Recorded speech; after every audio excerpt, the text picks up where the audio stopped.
Bienvenue dans notre antre sur Beast Not Dead TV. Pour cette soirée d'Halloween, du coup, nous avons décidé de vous présenter quelques films, alors 5 chacun, et un dernier en bonus qu'on a choisi tous les deux. Et donc, ils sont ici, vous allez voir, il y a que du bon. C'est des films un petit peu, bah, vous allez voir, il y a un peu toutes les périodes. Il y a de l'anglais, il y a de l'américain, et puis bah, il y a surtout des beaux films à découvrir, quoi. Nous avons choisi des films qui font peur, mais pas que. Il y aura aussi des comédies horrifiques. Et nous avons sélectionné exclusivement des films que nous avons en DVD pour vous présenter un petit peu les éditions physiques. Le premier film que je vous ai choisi, donc là, ça va être une grosse série Z américaine. Donc c'est I Drink Your Blood de David Thurston. Donc c'est le seul film de son réalisateur. C'est un film qui est sorti en 1970. Donc là, on est vraiment dans la pure série B américaine.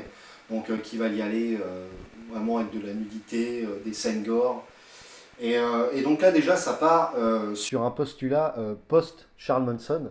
Parce que là, on va suivre des hippies sataniques qui arrivent dans une petite ville complètement dépeuplée des États-Unis. D'ailleurs, ça a été tourné dans un petit pays qui s'appelle Sharon Springs, près de New York. Et en 2020, il n'y avait que 483 habitants dans cette ville. Alors imaginez, dans les années 70, c'était encore plus déserté. Alors moi, pour l'anecdote, je l'avais trouvé à 2 euros dans un shoot again. Et je trouvais Vraiment, je connaissais pas du tout ce film, hein, mais j'adorais l'affiche qu'ils avaient sortie sur le DVD. C'est pas l'affiche originale, mais je le trouvais incroyable avec la tronche du mec, avec la tête d'un bonhomme décapité. Enfin, c'est juste incroyable. Je crois qu'on voit très peu dans le film en plus, on a des souvenirs. Oui, mais ce mec me hante. Enfin bref, j'en parlerai un petit peu après du casting, mais ce mec me hante toutes mes nuits. On peut raconter rapidement le scénario. C'est vraiment un scénario de série B. Donc c'est une sorte de secte comme je disais, de hippies sataniques qui arrive dans un petit village et ils décident de foutre le bordel. Voilà. Et un soir, ils vont après une sorte de procession où ils sacrifient un poulet. Ils vont voir qu'une fille l'observe. Donc ils vont décider d'aller la choper et la violer. Donc voilà. Catastrophe, elle est hyper blessée, elle est complètement choquée. Elle rentre chez elle, sauf qu'il s'avère que elle a un petit frère qui lui ne se laisse pas faire, attention. Et il décide de choper le sang d'un chien enragé et ensuite d'infecter le sang dans des sortes de tourtes. Ensuite, il va l'offrir aux sataniques qui vont devenir complètement tarés et vouloir tuer tout le monde. Donc, en gros, ouais, de la bave, la mousse et tout. Donc en gros, on va vraiment suivre toute la nuit horrifique dans le petit village complètement déserté. Et à côté du petit village, il y a justement un barrage qui est en train de se faire construire. Et du coup, il y aura aussi les ouvriers qui vont être infectés par la maladie. Donc en gros, c'est un gros bordel, quoi. Donc à l'époque, le film, en fait, il a été vendu en double programme avec un autre film qui est sorti en 64 qui s'appelle I Eat Your Skin. Je vous conseille d'ailleurs la bande-annonce, c'est extrêmement drôle. Et donc vraiment, bah, le film, il va aller celui-ci à fond sur les scènes choc. D'ailleurs, il était classé X aux États-Unis. Donc on va voir quelques animaux tués dans le film, donc ça fait un peu son côté mondo, notamment un poulet égorgé dans la première scène du film, et aussi des rats massacrés et grillés au barbecue. Donc voilà, et donc des scènes gore. Alors il y aura une décapitation comme on voit là, il y aura une femme enceinte qui se fout un pieu dans le ventre, il y aura il y aura quoi d'autre, bah, des membres coupés, enfin bref. Ouais, en gros, ils avaient qu'une chose, c'était de choquer le public. Et ils arrivent plutôt bien. Sauf que le film ne se prend jamais vraiment au sérieux, parce qu'il y a une sorte d'humour noir qui est lancinant, et les personnages sont assez caricaturaux, donc ça fait que le film se prend pas du tout au sérieux, quoi. Mais surtout, ce que j'aime bien, c'est un film qui est complètement fauché, qui a eu son petit succès, qui est devenu un peu culte avec les années. Et en gros, c'est quasiment que des acteurs amateurs qui sont pris dans le film. Mais je trouve qu'ils sont extrêmement bien castés, en fait. Notamment dans le clan des hippies sataniques, il y a vraiment enfin, les acteurs ont des têtes reconnaissables, et je trouve qu'ils jouent bien. Donc, notamment le leader de la secte, c'est un acteur qui s'appelle Bhaskar Roy Chowdhury. C'est un mec d'origine indienne, et c'est son unique rôle au cinéma. Ensuite, il y a une femme, donc c'est une sorte de la matriarche du groupe, qui est jouée par une femme qui s'appelle Jadine Wong. Donc, en fait, à la base, elle, c'est une danseuse asiatique, et c'est pareil, elle n'a pas trop joué au cinéma. Il y a ensuite un gars qui s'appelle George Patterson, qui est complètement ouf, qui pourchasse ses propres potes à coups de hache. Donc lui, c'est un Afro-Américain. Et vraiment, il joue super bien, je trouve, quand il devient fou. Il a des yeux complètement écarquillés. Enfin, le mec, on se rappelle de son visage, quoi. Et, euh, et donc aussi... ah oui, donc lui, il a joué dans Meurtre sous contrôle de Larry Cohen, mais sinon, pas beaucoup d'autres films très connus. Et il y a aussi une fille que j'aime bien dans la secte, c'est une fille qui est muette. Et elle, c'est peut-être l'actrice la plus connue du film, qui s'appelle Lynn Lowry. Et elle, on a pu la voir chez Cronenberg dans Frisson, et aussi dans euh, mince, La Nuit des Fous Vivants de Georges Romero. Donc voilà, et puis après, elle a joué dans environ une trentaine de films. Et après, il y a deux, trois gars dans les gars du chantier qui ont vraiment des têtes incroyables, dont le leader, celui qui gère le chantier, euh, qui s'appelle, alors, c'est John Damon. Donc c'est lui qui a une intrigue amoureuse avec la mère de la fille qui a été violée. Et donc lui, il a enfin, en gros, il ressemble à moitié à un mélange entre Todd Van Sant, le chanteur texan, et Bruce Campbell. Donc j'aime bien sa tête. Et il y a aussi donc ce putain de mec sur l'affiche qu'on voit très peu dans le film, hein, on voit peut-être 5-6 minutes, mais qui a une tête absolument incroyable, qui joue trop bien. Et lui, j'ai pas réussi à trouver le nom de ce gars. Donc franchement, si vous connaissez ce gars, j'aimerais trop avoir plus d'infos sur ce bonhomme. J'adore ce mec, quoi. Donc pour l'édition DVD, c'est une édition Neo Publishing. Et puis il y a marqué aussi sélection Mad Movie, donc à l'époque. Et franchement, c'est une belle édition. Le son est correct, l'image est vraiment sympa. Je l'ai re-regardé il y a un peu plus d'une semaine, et ça passe toujours aussi bien. Donc il y a des commentaires audio du réalisateur du film et de l'acteur principal. Donc voilà, sur tout le film. Il y a des scènes coupées, notamment une fin additionnelle beaucoup plus violente et beaucoup plus pessimiste que la fin présente dans le film d'origine. Il y a le chute de montage, alors ça c'est une sorte de making-of en fait. Bon, ça dure que 3 minutes, hein, donc voilà. Ensuite des bandes annonces, des spots radio et puis des photos. Voilà. Très belle édition, et vraiment film, un classique pour les amateurs de série B américaine des années 70, quoi. Alors moi j'ai choisi un petit classique du genre, Shockwaves, donc, connu chez nous sous le nom du Commando des morts vivants. Ouais. C'était toute la grande mode des années 70, fin 60, où il y avait le château des morts vivants, la nuit des morts vivants, etc. Tous ces films-là. Donc ce film n'est pas mensonger, effectivement, il y a des morts vivants dans le film. Oui. Pour une fois.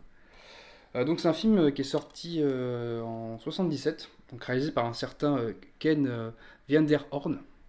Donc ce réalisateur n'est pas très connu, mais il a quand même réalisé Le Retour des Morts Vivants 2 en 88, qui est un film assez rare à trouver, et aussi Appel au meurtre en 81. Donc le film est sorti le 15 juillet 77, soit 2 mois après Star Wars. Donc là je parle de Star Wars parce qu'il y a une raison pour le film.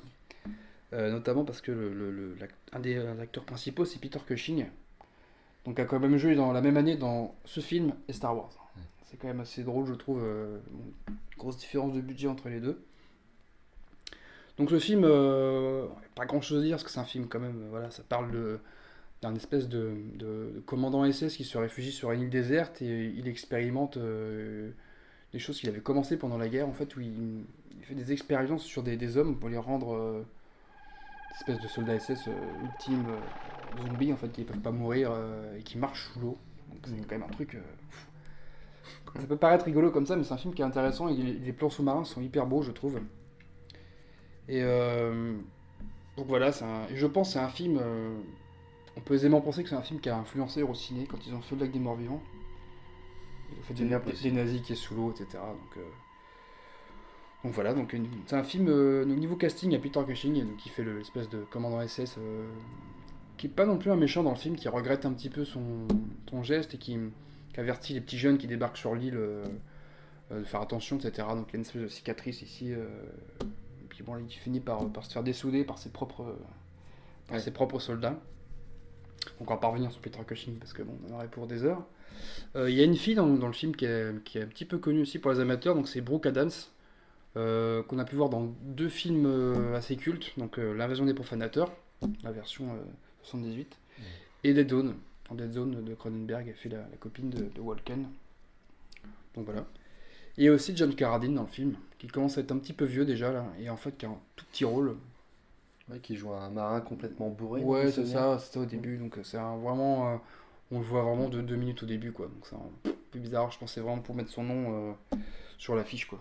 Voilà. Donc c'est un film aussi qui a inspiré un groupe de métal dont on a déjà parlé, qui s'appelle Necrophagia. Voilà, donc sur leur dernier album qui est sorti il y a quelques années, parce que le chanteur est mort malheureusement. Donc il y a un morceau sur l'album qui s'appelle March of the Death Corps, donc qui parle du film, et même il y a une voix dans la musique, c'est la voix de Peter Cushing justement, qui dit que ces soldats sont ni morts ni vivants, quelque part entre les deux, il dit ça. Et du coup c'est le clip aussi qui est sur YouTube que vous pouvez voir, c'est des images du film, tout simplement. Donc voilà. Donc niveau édition, moi je vous conseille celle-ci, donc pareil, qui est sortie chez Opening, distribuée par Mad Movies, qui est plutôt pas mal, hein. Voilà, il y a la VO pour ceux qui veulent. Puis il y a des bonus, des interviews d'un comédien, présentation du film, des bandes annonces, voilà, des choses. Le film est aussi sorti chez un éditeur dont on parle beaucoup, qui s'appelle Prism Video, donc une fois sur deux, les films sont pas les bons dessus. Donc là, le film, c'est une véritable catastrophe, c'est un vieux rip de VHS, il manque 5 minutes du début, comparé aux autres versions. Derrière, on a des photos qui sont pas du film. D'Amanda de Osorio, voilà. Là, marqué un film de Brooke Adams, qui est l'actrice, elle n'a pas du tout fait le film. Donc bon, ça a évité fortement, oui. Hein, c'est voilà, pas terrible. Et le film est ressorti aussi il y a quelques années chez Backfilm. Donc voilà, bon, c'est pas forcément une super édition, mais il y a quand même 2 films en plus dessus, des films de zombies des années 30-40, donc voilà, après c'est à vous de faire le choix, mais moi je vous conseille vraiment l'édition de chez Opening. Et pour ceux qui veulent, il vient d'être réédité là, il n'y a pas longtemps en Blu-ray. Ouais, en 2022, là, il y a quelques mois, chez Elephant Film. Donc du coup, l'affiche est un peu orangée. Et voilà, c'est une version qui, d'après les critiques, est pas mal. Ouais, ils ont refait tout le remaster. Voilà, c'est ça. Ouais. Donc, non, c'est super. Donc là, on va aller un petit peu dans le gothique, un peu des années 60, avec un film qui s'appelle Monster Die. Donc sorti en 1965. C'est un film anglais. Aussi appelé Le Messager du Diable en France, et réalisé par Daniel Haller, pardon. Et donc lui, il a réalisé aussi un film un petit peu connu, parce que ce film-là est inspiré de Lovecraft, et donc il a réalisé un autre film inspiré de Lovecraft qui s'appelle Horreur à volonté, qui est sorti en 1970, dans mes souvenirs. Et donc celui-ci est librement inspiré de la nouvelle de Lovecraft, La couleur tombée du ciel. Donc j'ai pas lu la nouvelle, il faudrait que je la lise d'ailleurs. Mais je pense que oui, c'est clairement très librement inspiré, parce que il n'y a pas trop l'ambiance de Lovecraft, je trouve. Et donc en fait, à la base, ce film-là, il était distribué en double programme avec La planète des vampires de Mario Bava.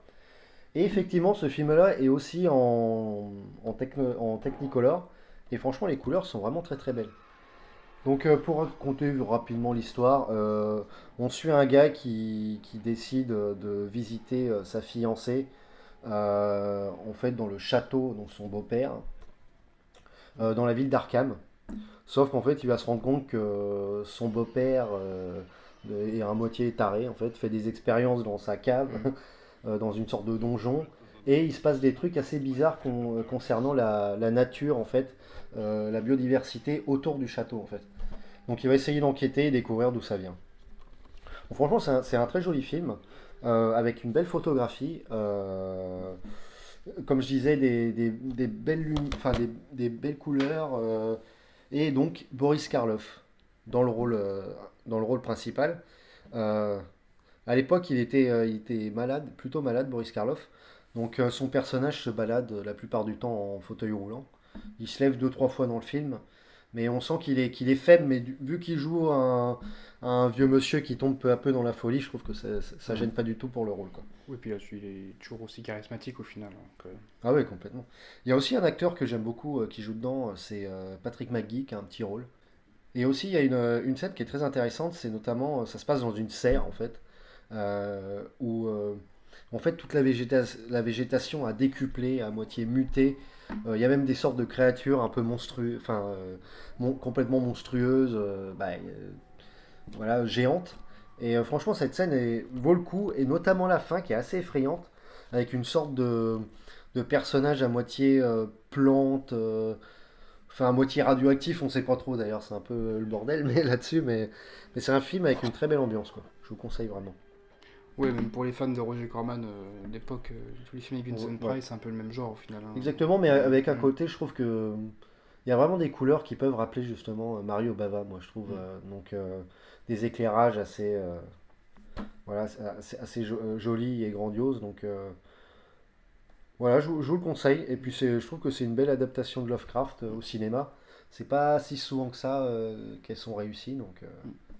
Dans mes souvenirs, le seul petit bémol, c'est que l'édition, la qualité, pas non plus hyper. J'avoue que je me souviens plus trop. Voilà. Alors, Mm, bon, c'est un film qui dure vraiment pas longtemps, hein, 1h15. mm. Donc, franchement, ça passe crème. Et voilà, bon, il y a la VO et tout. Donc, oui, je me souviens plus exactement de la qualité d'image. Ça, c'est la seule édition, donc il n'y a pas Ouais, trop le choix de toute façon. ouais, exactement. Je me rappelle que ça m'avait pas choqué en tout cas, mais bon, voilà. Un joli film. Alors, en second lieu, j'ai choisi un film que j'ai vu il n'y a pas très longtemps. Donc, Dracula. Enfin, une des nombreuses versions de Dracula. Donc, ça, c'était un film qui était plutôt invisible en France, qui était sorti juste en VHS, qui a été réédité en 2021 ou 2020, je ne sais plus à peu près, par ESC, donc en Blu-ray. Donc, cette version de Dracula a été réalisée par John Badham en 79. Donc, John Badham est surtout connu pour avoir réalisé La Fièvre du samedi soir, War Games ou encore Short Circuit, film que j'avais vu quand j'étais gamin. Donc c'est un film, évidemment, ça s'inspire du bouquin de Bram Stoker, mais vite fait, en fait. Parce qu'il y a plein de trucs quand on voit le film, et quand on a lu le livre, on fait oula, ils sont un peu torchés avec le bouquin, on peut le dire. Parce qu'il y a quand même des grosses différences, et en fait, en réalité, le film s'inspire d'une pièce de théâtre de Broadway, en fait, qui est sortie en 77, qui était jouée pendant très longtemps, où l'acteur principal, Frank Langella, dont on reparlera un petit peu après, jouait déjà le Dracula, en fait. Donc voilà, ils ont mis en film la pièce de théâtre. Donc on peut quand même citer quelques différences entre le film et le roman.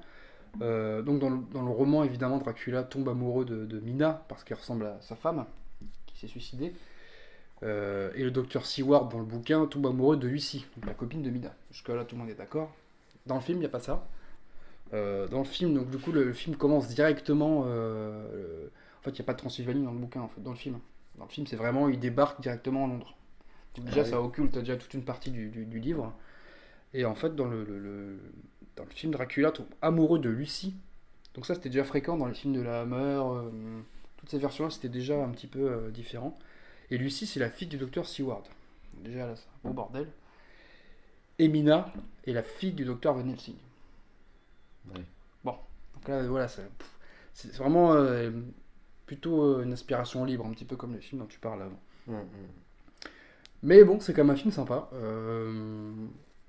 C'est très pulp en fait. Il y a des belles couleurs. Le Dracula est plutôt beau gosse, bien habillé. Il n'y a pas de col d'araignée, il n'y a pas tout ça en fait. Ça n'a pas trop le côté gothique qu'on connaît de Dracula en fait. C'est un petit peu une version, une relecture de l'œuvre. Donc on peut aussi citer la bande son de John Williams qui est vraiment très très belle, qui peut faire penser à d'autres films. Voilà, c'est John Williams quoi, mais Oui, oui. une belle bande son. Donc c'est un film qui a été un peu oublié en fait, il y a très peu de gens qui connaissent l'existence de ce film. C'est bizarre en fait, mais Version pas très connue en fait, hein. Je pense que maintenant on pense surtout à la version de Coppola, qui est quand même la plus fidèle du bouquin. Ouais. Je trouve que c'est quand même la meilleure parce qu'elle vraiment elle est très très très fidèle au livre. Et puis c'est un très beau film. Donc on peut un peu plus parler du casting. Donc dans le rôle de Dracula, donc c'est Frank Langella, un acteur que j'aime bien, qu'on a pu voir dans pas mal de films comme Les Maîtres de l'Univers où il fait Skeletor. Bon là il est maquillé donc on ne le reconnaît pas. 1492 de Ridley Scott, Junior, hein, avec Schwarzenegger et Danny DeVito, il fait le professeur voilà, qui mène les recherches, tout ça, qui est un petit peu con dans le film. L'île aux pirates, un film que j'aimais beaucoup quand j'étais enfant, où il fait le méchant. Ou encore Le 9ème porte, où il fait l'espèce d'homme riche qui veut communiquer avec le diable, etc. Et ça se retourne contre lui. Donc c'est un acteur vraiment que j'aime bien, qui a vraiment des yeux très, très noirs, un regard voilà, un peu méchant. Dans le rôle de Dr. Seward, on peut citer Donald Pleasence. Donc un acteur qu'on ne va pas représenter non plus, mais qui là joue avec des yeux comme ça pendant tout le film, un petit peu fou, quoi. Donc ça lui va très très bien ce rôle. Et c'est marrant parce que un an avant, il faisait déjà un professeur un peu fou en fait dans Halloween en fait. C'est ça qui est plutôt drôle. On peut citer aussi Laurence Olivier qui fait le professeur Van Helsing. Donc avec un espèce d'accent un peu russe dans le film, parce qu'il c'est un peu bizarre. Voilà. Et donc on peut citer quelques films parce qu'il en a fait énormément. Donc Léo du Relevant, Spartacus, Marathon Man, Un pont trop loin, Le choc des titans ou encore Le Bounty. Voilà, donc c'est quelques films comme ça. Au niveau de l'édition, donc évidemment le film est super beau, hein, Blu-ray remasterisé, des très belles couleurs, c'est magnifique quoi. Donc du coup en bonus il y a une interview de notre ami Christophe Lemaire qui revient un petit peu sur le film, etc. De quelques anecdotes, des choses comme ça. Et puis il y a aussi des interviews du réalisateur et du scénariste qui reviennent un petit peu sur le film. Donc c'est un des bonus complets. Si vous le voyez, je vous conseille de le prendre. C'est une édition assez récente, donc 2021. Donc voilà, très bon film. Donc maintenant, faut bien choisir quand même dans la sélection en film américain des années 80. Donc moi, je vous ai choisi Extra Sensu, aussi connu sous le titre La Nuit des Sangsues. Donc c'est un film réalisé par Fred Decker en 1986. Fred Decker, il n'a pas réalisé énormément de films. On peut compter quand même Robocop 3 et Monster Squad en 87, qui est quand même assez culte. Euh, donc là, en fait, avec La Nuit des Sangsues, il décide vraiment de faire vraiment un film hommage aux films d'épouvante et de SF des années 50 et 60. Donc c'est un film qui est un petit peu foutraque, parce qu'il décide de mélanger plein de choses, vraiment tout ce qu'il aime, donc c'est-à-dire le slasher, les films d'extraterrestres, notamment avec une scène d'intro complètement frappadingue, où des aliens en caoutchouc se poursuivent dans un vaisseau spatial. Enfin, c'est complètement ouf de commencer un film comme ça, surtout après on les voit pas trop tout le long du film. Ça va aussi faire une sorte de film d'infecté slash zombie. Film gore par moment, et aussi teen movie en fait, et comédie noire, parce qu'en fait il y a beaucoup d'humour dans le film. Les personnages sont très charismatiques, mais en même temps sont très caustiques, racontent que des conneries. Franchement, c'est un film qui est ultra divertissant, vraiment bordélique par contre, comme je disais, mais ça passe nickel quoi. Donc à la base, en fait, le film il devait être tourné en noir et blanc. Bon, peut-être qu'au niveau des producteurs, je pense que ça a dû bloquer, mais parce que vraiment son but c'était vraiment de rendre hommage au film qu'il adorait, gamin quoi. Et d'ailleurs, bon là je vais devoir prendre des notes parce que c'est assez compliqué, mais il a vraiment disséminé dans son film plein de clins d'œil à tous les réalisateurs d'épouvante qu'il aimait à l'époque, et peut-être de quelques-uns de ses potes des années 80. Donc, et justement, en gros, il donne le nom de ces personnages dans le film, des noms de réalisateurs connus. Donc notamment, il y a un personnage qui s'appelle Romero, Hooper, Cronenberg, Landis, Raimi, pardon. Euh, D'ailleurs, l'école où se passe le film s'appelle l'école Corman, et c'est qu'une petite partie, hein, il y en a plein d'autres. L'école Corman, c'est rigolo ce que c'est. Ouais. Ah bah, c'est clairement un film aussi hommage au film de Corman, hein, franchement. Et donc, ce qui fait que le film est vraiment conscient de son côté parodique, en fait. Donc, c'est jamais cynique, en fait. C'est toujours hyper sympathique, et je trouve que c'est vraiment bien fait, quoi. Et donc, il y a notamment les effets gore, enfin, les effets spéciaux qui sont, je trouve, excellents. Et ils sont effectués par quelqu'un qui s'appelle Roger ou Roger George.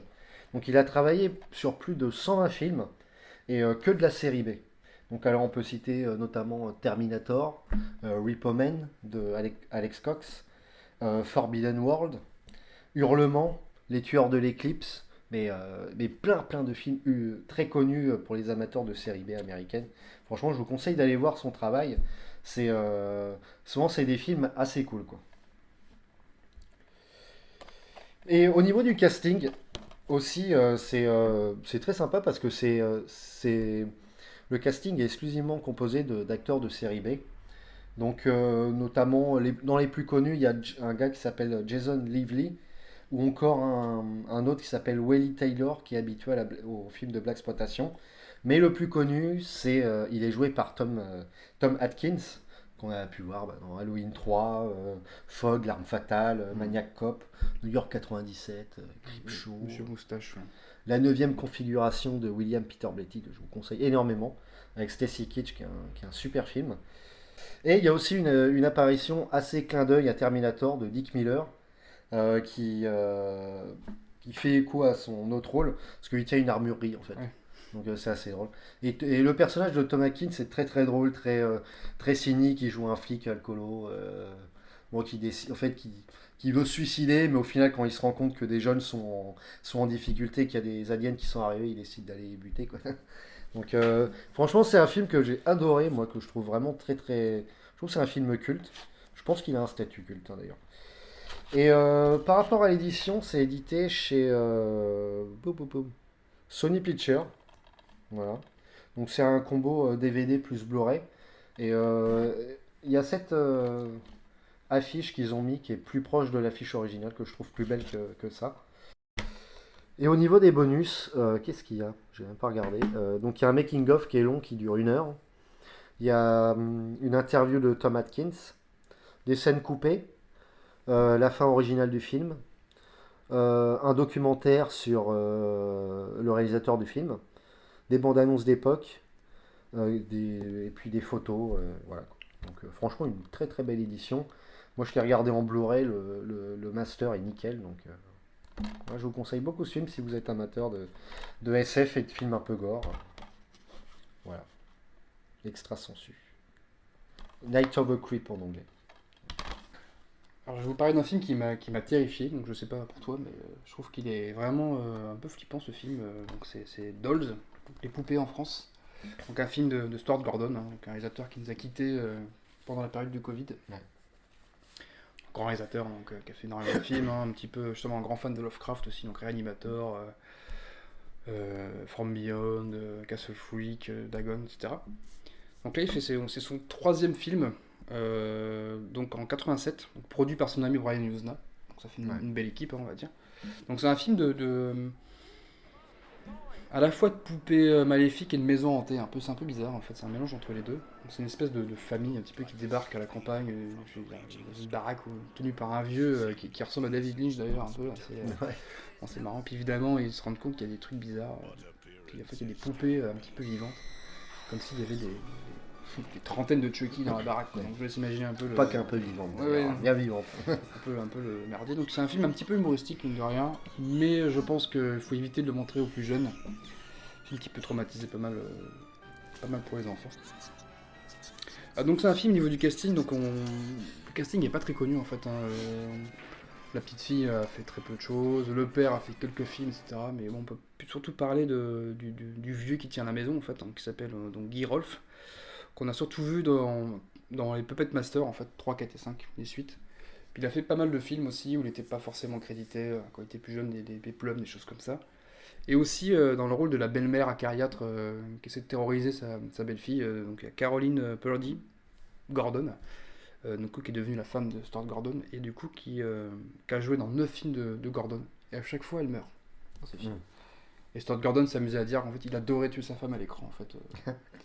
Et une anecdote d'ailleurs qui est intéressante sur le film, c'est qu'il y a une scène où il se fait défenestrer et la production voulait la doubler par un cascadeur. En fait, elle refusait d'être doublée par un homme. Du coup, elle a fait la scène elle-même. Donc, elle était un petit peu comme dit son mari. En fait, elle était quand même assez assez burnée quoi, comme nana, quoi. Voilà. Donc c'est un film qu'on peut quand même saluer pour ses effets spéciaux. Quand même, je trouve que les marionnettes sont juste c'est un super travail, quoi. Vraiment flippant, quoi. C'est vraiment Ouais, il y a un super peu de bien stop fait. motion. Hein. Ouais, c'est vraiment. Mais c'est vraiment bien fait. Hein. Ouais, c'est La beau. stop motion est super fluide en fait. Ouais, puis ça rajoute un côté un peu flippant aussi dans la stop motion. C'est un film qui est vraiment cool, qui dure pas très longtemps, 77 minutes. Donc voilà, Bah oui. c'est rien, quoi. Donc c'est un film, voilà, où il y a pas. Voilà, il y a une présentation du film et une bande-annonce d'époque, quoi. Voilà, c'est un Blu-ray. Donc je crois qu'il n'existait pas avant en DVD, Hmm. donc voilà, c'est un chouette film aussi. Donc si vous êtes fan de Stuart Gordon et puis de poupées maléfiques, voilà, faut Bah vous oui. jeter dessus. Bon, Halloween, c'est aussi revenir aux grands classiques américains et notamment de l'Universal. Donc, qui est un peu moins connu que les autres, que les Dracula et Frankenstein, qui s'appelle Le Chat Noir. Donc, d'où son nom, c'est une adaptation de la nouvelle d'Edgar Allan Poe. Alors, c'est un film, franchement, qui passe très bien parce qu'il dure qu'1h05, qui est réalisé en 1934 par Edward J. Ulmer. Donc, c'est un gars qui a réalisé environ 30 films dans sa carrière. Et vraiment, il a touché à plein de styles, notamment le peplum, la science-fiction, les thrillers, même des westerns, et aussi pas mal d'épouvante. Donc, c'est la première rencontre donc, à l'écran entre les deux maestros de l'horreur, les bêtes sacrées d'Universal, donc Bela Lugosi et Boris Karloff. Et le film a été un énorme succès à l'époque.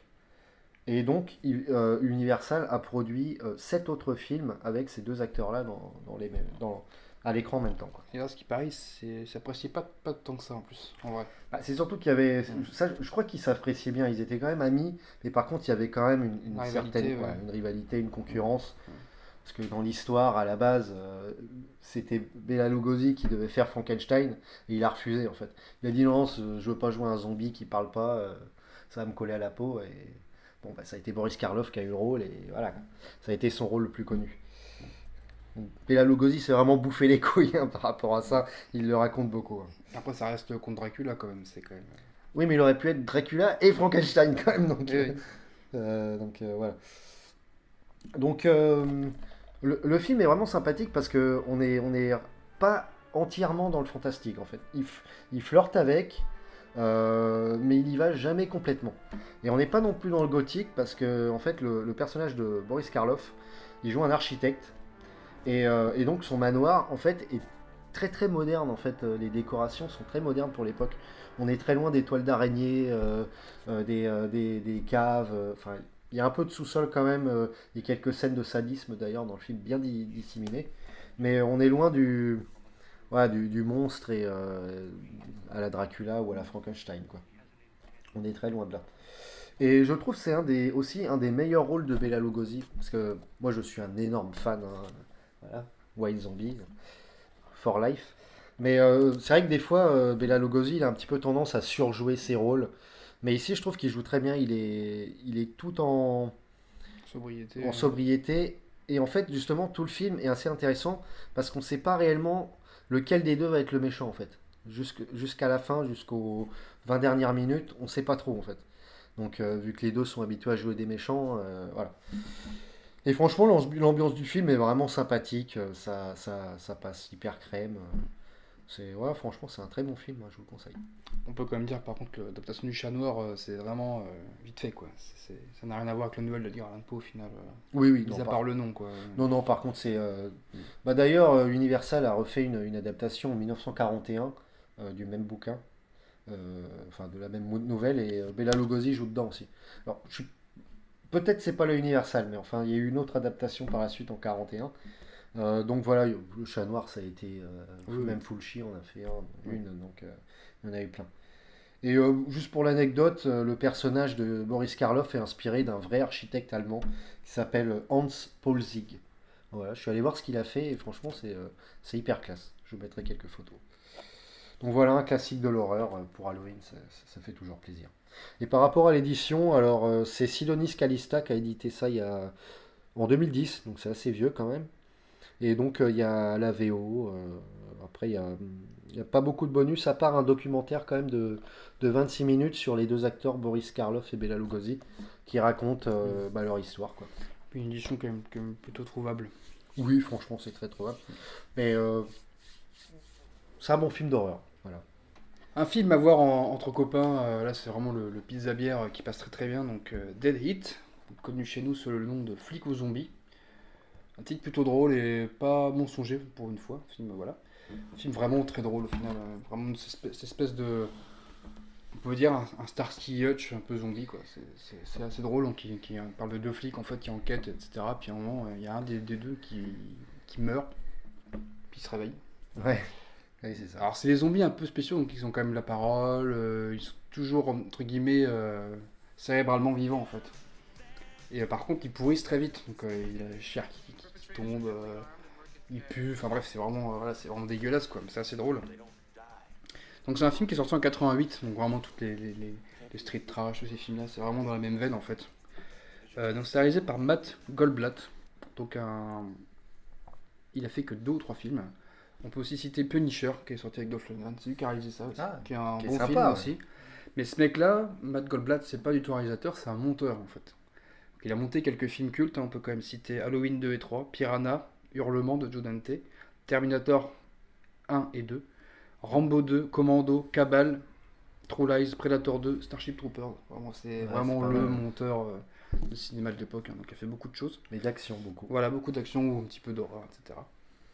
Donc au niveau de l'histoire, en fait, voilà, donc on peut pas trop en dire non plus parce que ça va spoiler, hein, mais c'est vraiment un film où Après, on n'y va pas pour le scénario. Hein, clairement. non, mais c'est vraiment un film très fun, quoi. Et en fait, on se rend compte que des expériences qui font que les gens survivent pour qu'il y ait des zombies, en fait, c'est dirigé par Vincent Price quand même, qui est vieux là-dedans, et qui est toujours cool en fait à voir. Oui, bah, Vincent Là, Price. c'est vraiment le Vincent Price d'Edouard Main d'Argent, quoi. Vraiment le vieux Ouais.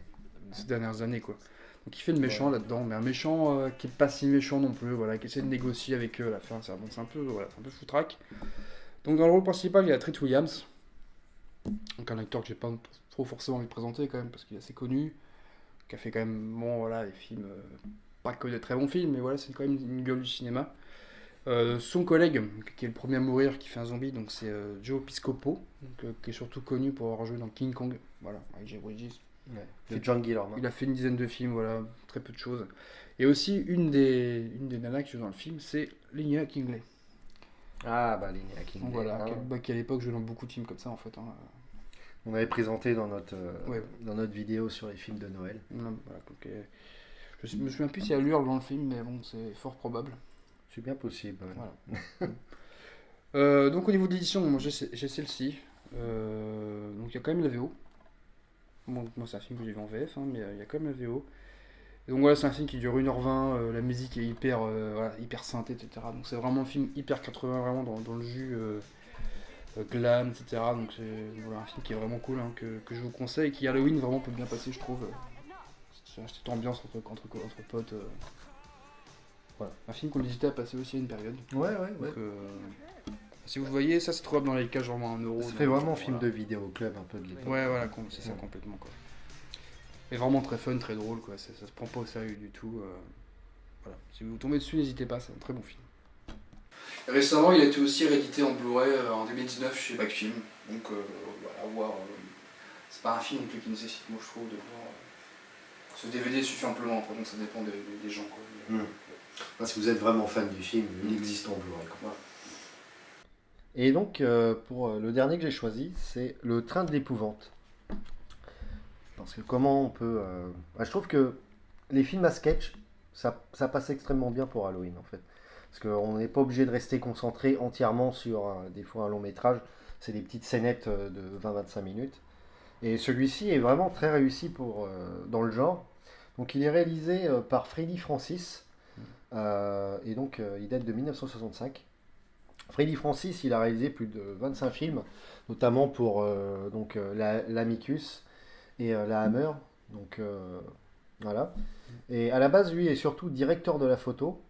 Et en fait, en fin de carrière, il est retourné, il réalisait plus. Il est retourné directeur de la photo. Donc, notamment pour Lynch, quand même, sur Elephant Man, Dune et Une histoire vraie. Et aussi sur Scorsese, le film de Scorsese, Les nerfs à vif. Donc je trouve ça assez intéressant comme parcours de carrière. Étrange au final. Oui, assez étrange. Et donc, c'est le premier gros succès de la société Amicus. En fait, Amicus, c'était une société anglaise créée par deux gars, en fait, qui voulaient essayer de faire la concurrence à la Hammer, qui était vraiment, qui avait le monopole en Angleterre. Et en gros, ils ont réalisé, enfin, ils ont produit le premier film, mais ça portait pas encore le nom Amicus, en 62. C'est le film avec Christopher Lee, City of Dead. of Dead, qui est très sympa d'ailleurs. Qui est Et libre de droit d'ailleurs. ouais, que Back Film a édité, du coup, forcément. Et donc, Le Train de l'Épouvante, ça a été leur premier énorme succès. Et en gros, tout de suite, ils se sont placés comme premier concurrent à la Hammer. Bon, ils ont jamais atteint le même succès, mais ils ont produit plein de très bons films. Donc franchement, c'est un film à sketch qui est ultra efficace. Je trouve que la scénette qui relie les sketchs est très bien foutue. En fait, c'est cinq hommes qui arrivent dans un train. Ils sont dans le même wagon. Et en fait, ils rencontrent un personnage très mystérieux, une sorte de cartomancien qui est joué par Peter Cushing, donc extrêmement sombre. Et en gros, ils décident de tirer les cartes au personnage qui révélera leur destin en fait. Et donc à chaque fois, leur destin que Peter Cushing révèle, il y a l'histoire qui part avec l'acteur qui joue dedans, quoi. Et franchement, je trouve tous les sketchs sont intéressants. Euh, il y en a quand même, je dirais, un qui est un peu en dessous, qui parle d'une sorte de plante qui grandit. Celui-là est pas ouf. Mais par contre, il y en a vraiment des très très bons. Et du coup, moi, mes deux préférés, il y en a un notamment où on suit un musicien de jazz qui part à Haïti en fait et qui est un peu aux mains de la magie vaudou.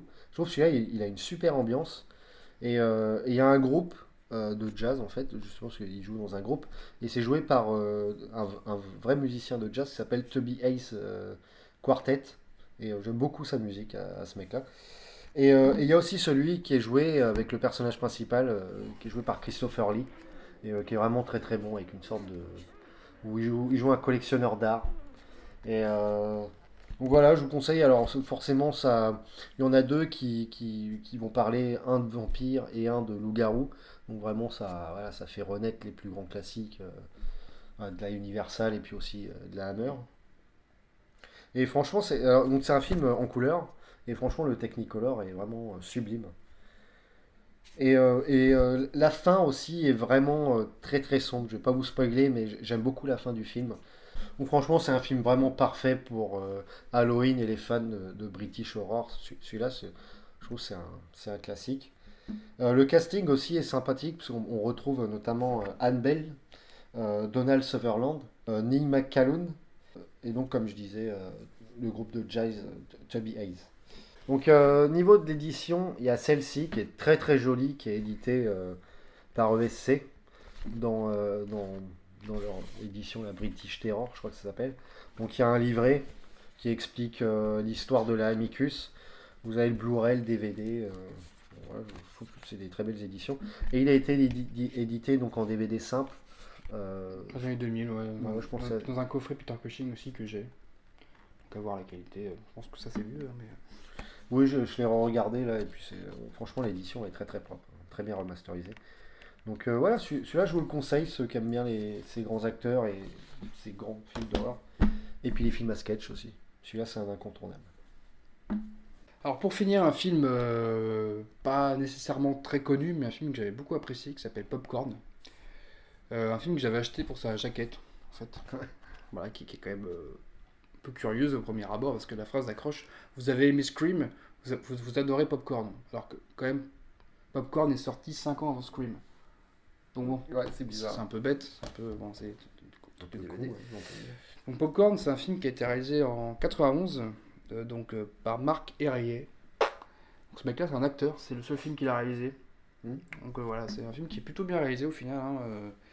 C'est un film un peu méta, on peut dire, où on suit une jeune fille qui est dans une école de cinéma qui écrit des scénarios et un jour en fait, ils apprennent qu'un cinéma va être abattu, un vieux cinéma des années 50, un beau cinéma avec les devantures blanches comme on connaît, avec les noms des films accrochés.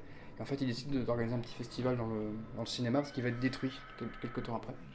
Et en fait, ils retrouvent un film en copie de 35, je crois, un film réalisé par un petit film d'horreur en fait, et en fait le réalisateur de ce film a massacré sa famille 15 ans auparavant. Et en fait il passe le film, évidemment pendant le film, il se passe des choses dans le cinéma. Donc c'est un film qui se passe dans le cinéma un petit peu comme Démon. Alors, Angoisse aussi. Voilà, donc je vois pas du tout le rapport avec Scream pour le coup. C'est un peu mensonger sur le DVD. C'est un film humoristique mais assez cruel aussi, les personnages prennent vraiment cher en fait. Hein, voilà, quoi. Donc on peut parler un petit peu du casting. Le casting, il y a pas mal, voilà, beaucoup d'acteurs dans le film, mais très peu de connus. Hein. Donc la jeune fille qui fait l'héroïne principale, pas fait grand chose. Sa mère par contre c'est Dee Wallace. Donc Dee Wallace surtout connue pour avoir fait la mère dans E.T. Ou encore Hurlement et Cujo aussi. Donc c'est quand même, elle a souvent ce rôle de mère protectrice, un petit peu. C'est un rôle qui revient souvent chez elle. Et aussi Tony Roberts, qui fait le prof. Le prof de cinéma. Donc lui, il a joué surtout pour Woody Allen et aussi dans Amityville 3D de Richard Fleischer. D'accord. Qui est pas le meilleur, qui est pas le meilleur Amityville ni le meilleur Fleischer, mais qui est un film voilà, qui se regarde quand même. On peut aussi saluer la musique, qui est une espèce de musique un peu électronique d'un certain Paul Zaza. Donc j'ai que le nom fait rire. Donc lui, il a quand même fait pas mal de films de musique de films de série B des années 80, 70, 80. Donc on peut citer Le Bal de l'horreur, Meurtre à la Saint-Valentin, Christmas Story. Voilà, des films de Bob Clark, des films comme ça. Donc c'est un film qui a l'air un petit peu rare en DVD, donc édité chez Opening aussi. Voilà. Donc celui-là n'a pas été sélectionné par Mad Movies, mais comme certains de ses congénères DVD, mais le DVD est bien. Voilà, donc il n'est pas très courant celui-là. Non, il y a la VO, il n'y a pas de bonus par contre. Mais bon, est-ce que ça nécessite des bonus, je sais pas, mais c'est un film voilà, qui passe bien Halloween parce que ça se passe dans un cinéma, il y a de l'horreur, c'est des jeunes qui mettent des masques pendant le film en bouffant du popcorn, voilà, c'est vraiment l'ambiance, l'ambiance comme ça, comme très méta, où justement les gens vont voir des films d'horreur et ils se font dessouder pendant un film d'horreur, quoi. C'est juste... Alors pour finir, on va faire un gros bond dans le temps jusqu'en 2019 avec ce film, donc VFW, un film qu'on a choisi tous les deux. Ouais. Donc au dos du DVD on peut lire un hommage au film de John Carpenter.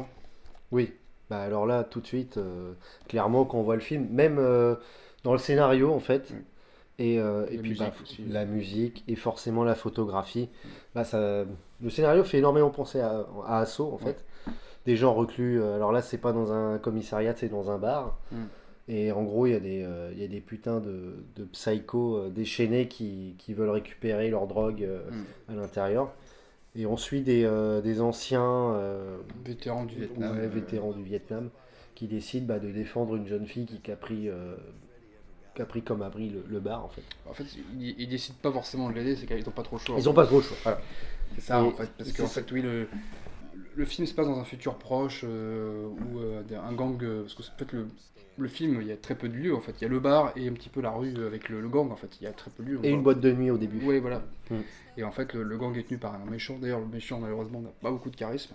C'est un peu dommage d'ailleurs. On dirait un membre sorti tout droit d'un clip de Judas Priest. Bon, c'est pas pour nous déplaire, mais. Et en fait, ouais, en fait, les gens qui prennent cette drogue sont vraiment accros en fait. Mais encore plus, ils sont même presque prêts à tuer en fait. Et à un moment, il y a une jeune fille qui est en manque, qui lui dit jette-toi par-dessus, jette-toi dans le vide, elle meurt en fait, et c'est la grande sœur de l'héroïne. Enfin, une des héroïnes. Donc elle veut se venger, donc elle pique la drogue, et en fait elle se réfugie dans le bar en face, qui est tenu par des vieux poivreaux, des acteurs, etc. Et puis sauf que eux, ne comprennent pas trop ce qui se passe, et évidemment, le méchant lance tous ses sbires pour récupérer le gros... C'est un gros paquet de drogue hein, quand même. Non, mais oui. C'est une drogue qui est extrêmement chère, donc vraiment il y en a pour des millions quoi. Ouais. Et du coup voilà, ça se passe en défense. Donc voilà, au niveau du casting, il y a quand même pas mal de vieux briscards. L'acteur principal, Stephen Lang, qui est surtout connu pour avoir joué dans Avatar ou Don't Breath quoi. Ouais, les deux films, ouais. Où il joue un aveugle un peu vénère. Bon là je trouve qu'il est vraiment cool dans ce film. Complètement, c'est le personnage le plus humain du film, vraiment qui a ses doutes par moments, mais qui essaye de... Enfin, qui garde vraiment de la morale tout au long du film, quoi. Oui, je peux quand même te dire que le film commence un petit peu sur un ton humoristique, mais ça descend vraiment, en fait. À la fin, c'est quand même hyper noir, un peu comme... Tout est sombre, en fait, parce que en fait, ce qui est cool, c'est que tout se passe en une soirée, en fait. Et enfin, en une nuit. Et franchement, les personnages prennent cher, quoi. Ils vont pas tous survivre, il va y avoir des morts, il va y avoir de la casse. Et on s'attache assez facilement aux acteurs. Oui. C'est un film qui dure vraiment pas longtemps, 1h20 peut-être. Ouais, Mais il y a bien 20-25 minutes avant que l'action commence vraiment. Et du coup, on suit une première partie de soirée dans le bar qui, en fait, il fête l'anniversaire du barman Stéphane Lang, justement. Et à côté de ça, on suit en parallèle les scènes dans la boîte de nuit, Mm. où là, ça se passe moins bien pour la jeune. Mais du coup, je trouve que c'est bien fait, c'est bien Oui, et monté. puis il y a côté touchant où Ouais. les vieux potes veulent aller dans une boîte de striptease justement pour l'anniversaire en fait. Et Exactement. même pendant le film, quand il dessoute plein de mecs, ils font bon, du coup, c'est quoi Ouais, qu'on va on aller y va, on y va. Et tout. Ça, c'est drôle, et bon, à Et la ju- fin, voilà. Et justement, certains dans le groupe enfin, leur morale sont un peu biaisés parce qu'ils en ont plein le fion et ils n'ont pas envie de crever. Donc certains disent, mais on a qu'à la balancer dehors, la jeune, et puis c'est bon, nous on pourra aller à notre boîte de striptease tranquille, quoi.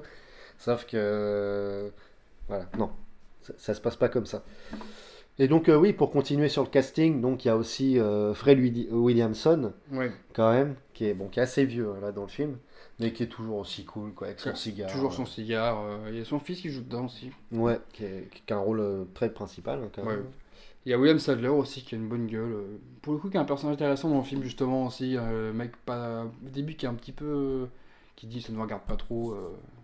Ouais. Puis on leur fout dehors. Mais finalement, qui change d'avis et c'est vraiment cool, quoi. En fait, je trouve que les personnages sont travaillés en fait, pour une série B, je trouve. Ouais, Une fois, carrément. une fois, c'est cool. Et il y a aussi le personnage qui joue, enfin l'acteur qui joue Doug, qui s'appelle, forcément c'est pas écrit, David Patrick Kelly dans mes souvenirs, qu'on a pu voir, c'est le méchant dans les Warriors, Ouais. qui a une tête incroyable, un petit bonhomme qui est pas très grand. Il connaît pointu à la Joker. Ouais, ouais, exactement. Et qui joue aussi dans Commando, qui se fait jeter dans le ravin On va mettre la scène. par Schwarzy. Ouais. Ouais. Une scène incroyable. Tu te souviens, Sully? Je t'ai promis que je te tuerais le dernier. C'est vrai, Patrick, c'est ce que t'as dit. Je t'ai menti. Et là, Qui est il un est super méconnaissable, acteur. en fait, Dans hein. The Crow aussi, il joue un méchant dans The Crow. Mais c'est un acteur qui est incroyable, que j'ai reconnu qu'à la toute fin du film, j'ai dit, mais ce nom, ça me dit quelque chose. Mais oui, c'est lui. Ah la vache. Après, là, il a les cheveux longs, il a une barbe blanche, il est assez Et mec. puis il parle pas beaucoup, Non. parce que bon, voilà, on va pas raconter, mais. Donc voilà, il y a aussi beaucoup de.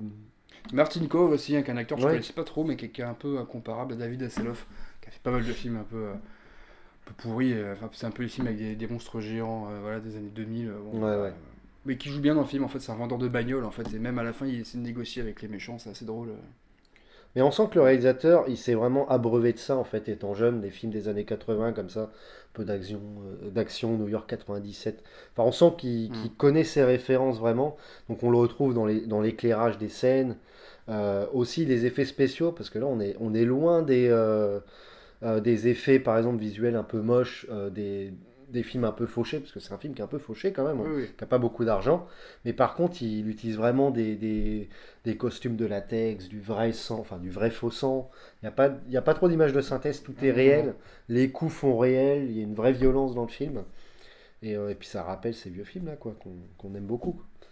Et donc aussi la musique, tu parlais de la musique tout à l'heure. Oui, ben, un certain Steve Moore, qui a joué dans un groupe qui s'appelle Zombie, je crois, Zombie sans eux, donc je pense un petit hommage au film italien. Donc c'est une musique vraiment inspirée de Carpenter, hein, qui est vraiment synthé, très sombre, un petit peu différent de la synthwave qu'on connaît aujourd'hui. C'est un revival, mais là c'est très sombre vraiment, qui peut s'écouter toute seule. Moi, je trouve que c'est Ouais. une BO que j'écoute souvent tout seul. Et Comme vraiment ça. des longues nappes. Ouais, c'est une musique Avec qui est des très grosses sympa. guitares par moment, vraiment, enfin je trouve que c'est Une un musique film. qui est vraiment sympathique, ouais. Ouais.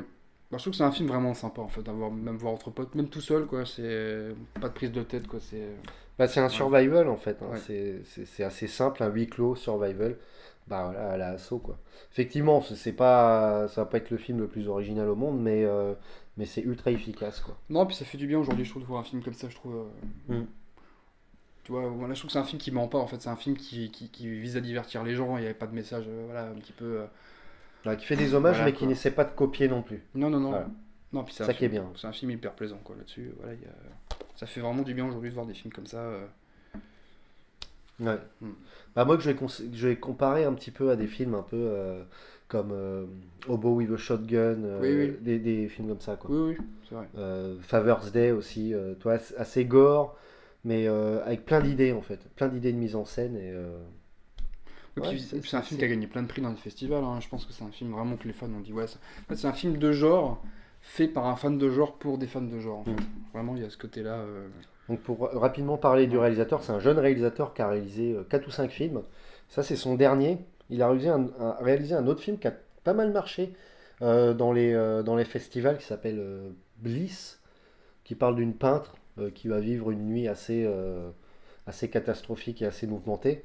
Il a fait aussi un film d'horreur un peu slasher qui s'appelle Almost Human. Euh, je pense que c'est un réalisateur qu'il faut surveiller quand même.